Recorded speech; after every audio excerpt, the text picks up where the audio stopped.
set SMART goals. So whether this thing is relevant or not, you got to be sure about it. But overall, the underlying thing shouldn't change. The goal itself will always be the same, but the method can be different. Yes.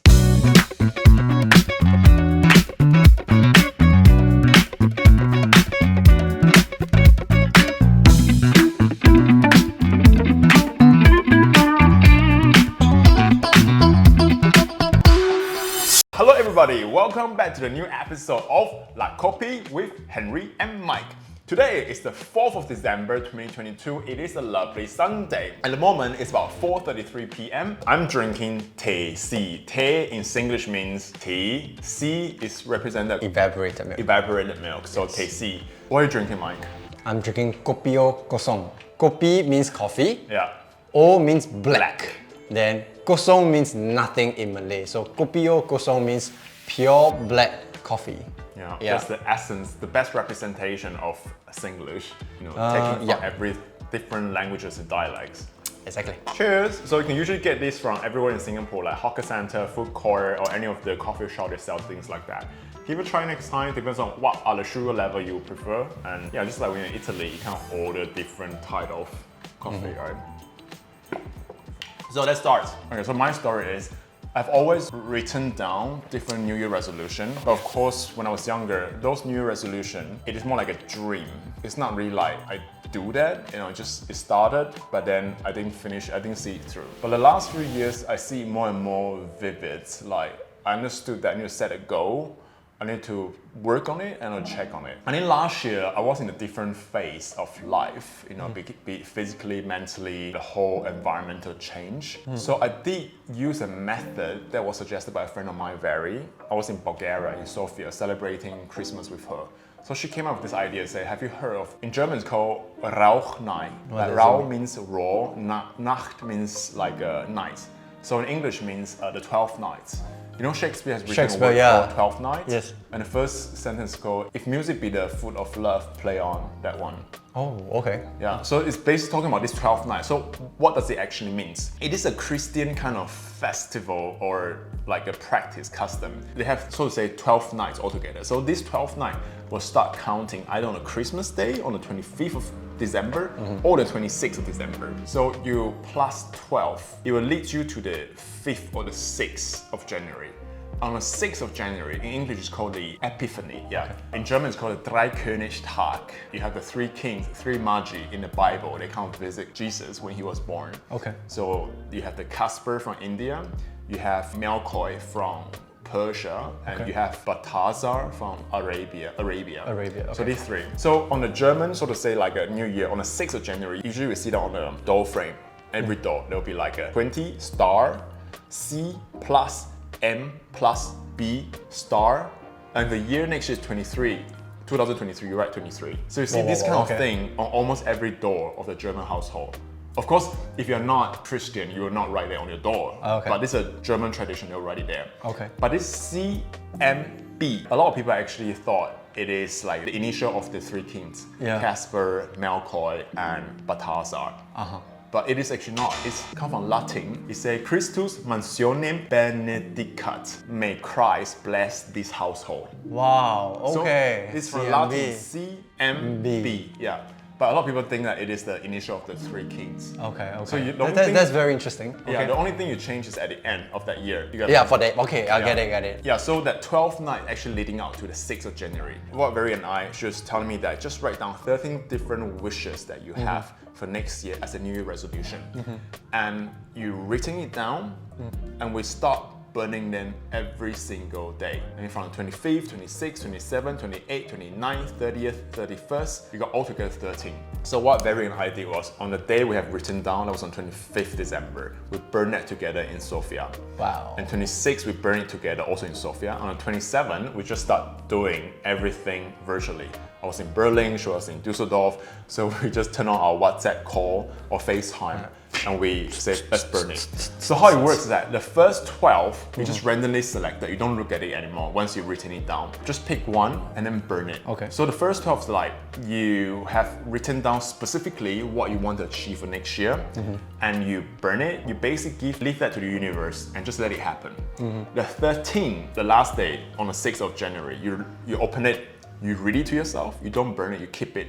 Oh, Yeah. okay. And then that one, the 13th, you work on it throughout the whole year. Oh, okay. Yeah. This is so cool. So what's your 13th? I digitalized everything, all the 13 notes I have from last year. I have not seen it through the whole year till just now when I was tidying out the notes itself. Wow. So out of this 13, when I look at where I am now, like 4th of December 2022, Okay. 4 out of 13 is a yes. Really, like I achieved that. But I didn't look at it, I can't remember what I have written. And 6 out of 13 is a yes and no. We're gonna yang. Okay. Like 50% kind of that achieve that, the other 50% not.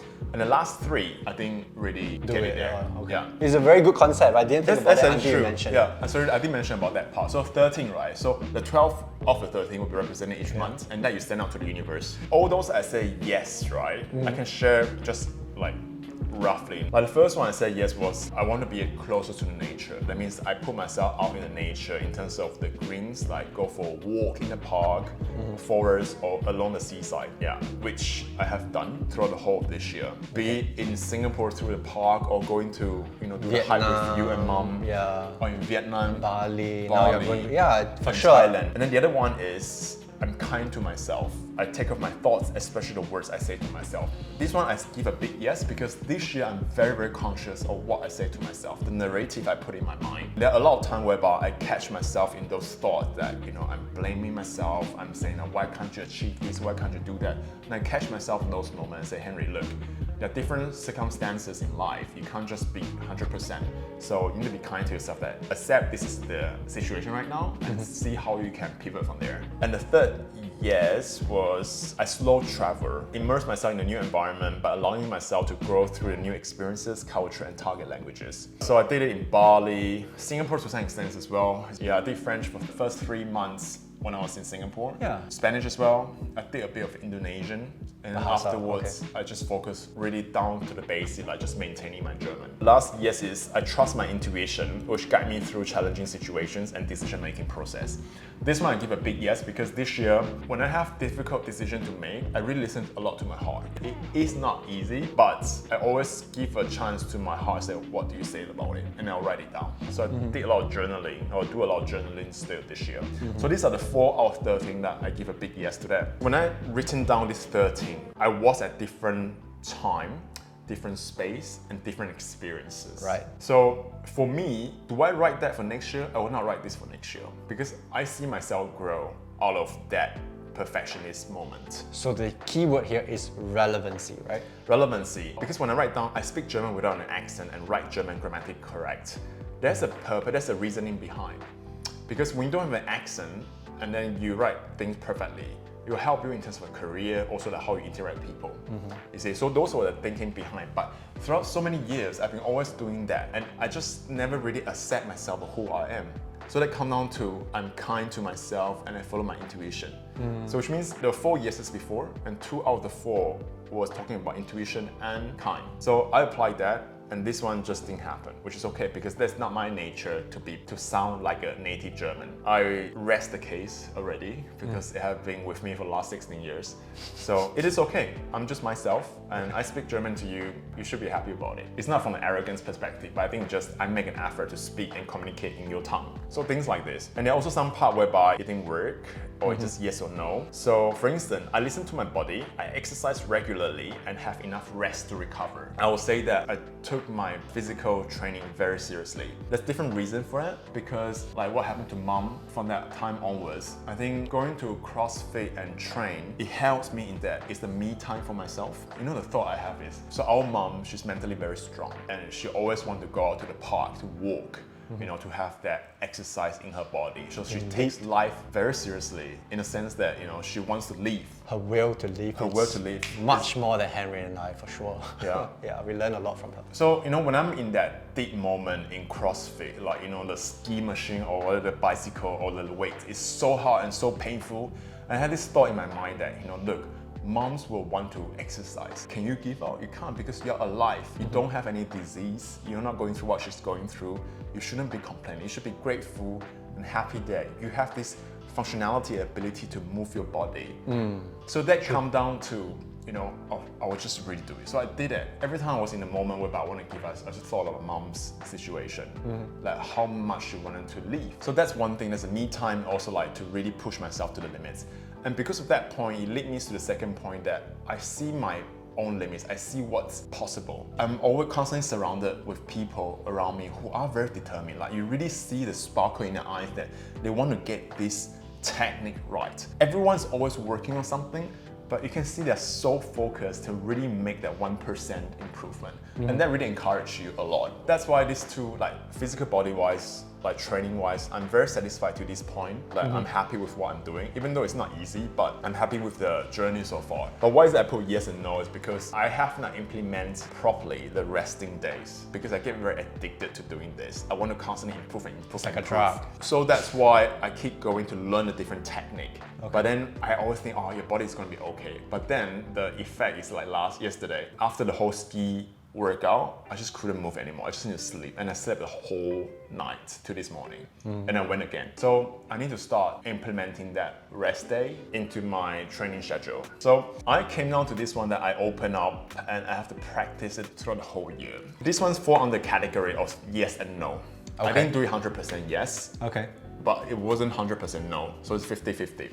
So here it says, I meditate daily for at least 5 minutes. I concentrate on my breathings and observe my thoughts.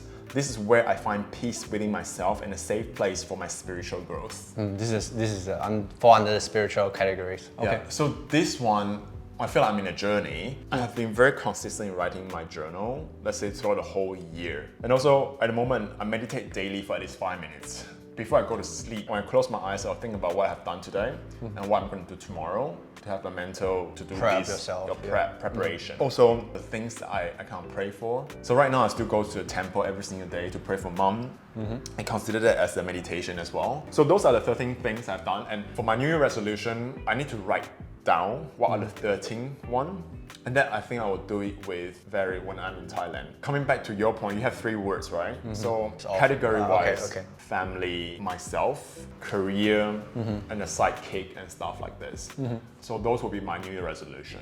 I will not dwell too much into what you did this 12 things, as it's a different framework altogether. And then if you have been practicing it for a year or 2, and it works. 2 things you mentioned, which I can sum it up in 2 words. One is relevant, and then the second thing is accountability. Let's address the accountability thing first. Even though I did not write down mine, every quarter I will actually make time. By the end of first quarter, I will look at what I have done and what I need to continue to work on. It's just the second half, I find it even tougher. So I think finding an accountability partner, it can be your family members or it can be your friends who are on a similar journey. I think that's important, even up until each category. So I think these are the kind of things that in each category you can hold yourself accountable, and overall, each quarter you have that. The pretext to this is you should write it down or have something to fall back on, and you can look at it or think about it every single quarter. If not, you'll miss the time. Yeah. So I do practice like this year, and I think it helped. I think one thing on my end, inspired by you, is to really write it down. Let me give you very quick tips on this. So for the last 2 years, I've been using these products by Alex and Mimi Icon.